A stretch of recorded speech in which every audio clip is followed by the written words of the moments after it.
विगत कई वर्षों से जब जब भारत में संसद का सत्र चलता है तब तब विदेश में कोई ना कोई रिपोर्ट छपती है। यह संदेह बहुत गहरा हो जाता है कि सीमा पार से विपक्ष के कुछ ऐसे तार जुड़े हुए हैं कि भारत के हर संसद सत्र के दौरान एक अव्यवस्था का वातावरण उत्पन्न किया जाए। ये वही लोग हैं जिन्होंने 1 साल पहले कहा था LIC डूब गया, इन्होंने कहा था SBI डूब गया, इन्होंने कहा था HAL हिंदुस्तान एरोनॉटिक्स डूब गया।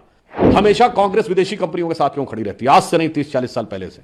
विदेश के संस्थानों से यह कौन सा याराना है कि भारत के आर्थिक संस्थान के हर विषय के ऊपर आपका निशाना है?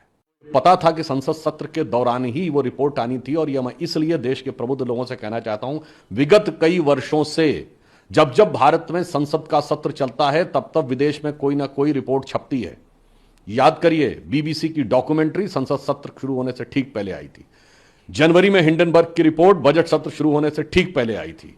कभी रिलीजियस फ्रीडम की रिपोर्ट आती है, कभी किसानों को लेकर कमेंट आता है विदेश से, तो कभी ग्रेटा थनबर्ग का स्टेटमेंट। ये सारे सीक्वेंस जाके देख लीजिएगा, संसद सत्र के दौरान ही आते हैं। और आज बरबस विपक्ष ने जब संसद सत्र का विषय उठाया तो यह और साफ हो गया कि इसका मतलब यह संदेह बहुत गहरा हो जाता है कि सीमा पार से विपक्ष के कुछ ऐसे तार जुड़े हुए हैं कि भारत के हर संसद सत्र के दौरान एक अव्यवस्था का वातावरण उत्पन्न किया जाए।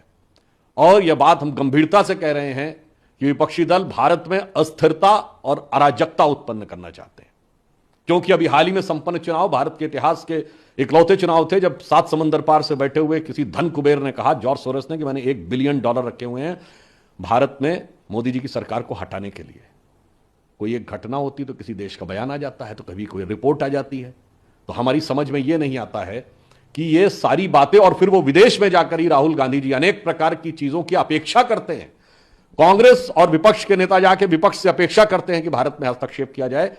और मैं पुनः गंभीरता के साथ कहना चाहता हूं कि भारत के अंदर यह आर्थिक अराजकता उत्पन्न करना चाहते हैं भ्रम के द्वारा, चाहे विषय भारत सरकार की कंपनी का हो या कोई निजी कंपनी का हो। ये वही लोग हैं जिन्होंने 1 साल पहले कहा था LIC डूब गया, इन्होंने कहा था SBI डूब गया, इन्होंने कहा था HAL हिंदुस्तान एरोनॉटिक्स डूब गया।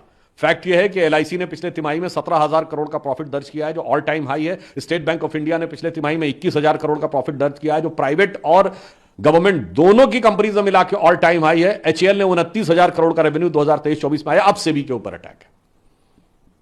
मैं पूछना चाहता हूं कि आप ये कर क्या काम करना चाहते हैं? और मैं जिम्मेदारी के साथ कहता हूं, सिर्फ फैक्ट सामने रख रहा हूं, हमेशा कांग्रेस विदेशी कंपनियों के साथ क्यों खड़ी रहती है? आज से नहीं, 30-40 साल पहले से। यह बताइए, 1984 में यूनियन कार्बाइड के एंडरसन को इन्होंने हवाई जहाज में बैठ के भगाया था। यूनियन कार्बाइड के साथ कौन खड़ा था? कांग्रेस। बोफोर्स के साथ कौन खड़ा था 1987-88 में? कांग्रेस। अगस्ता वेस्टलैंड के साथ कौन खड़ा था? कांग्रेस। चेक पिस्टल्स वाली कंपनियों के साथ कौन खड़ा हुआ था? कांग्रेस। और BBC के साथ कांग्रेस, हिंडनबर्ग के साथ कांग्रेस। और मैं फिर भी कहूंगा, राहुल गांधी जी एक ब्रिटिश कंपनी में काम भी कर चुके हैं जिसका नाम था बैकऑप्स।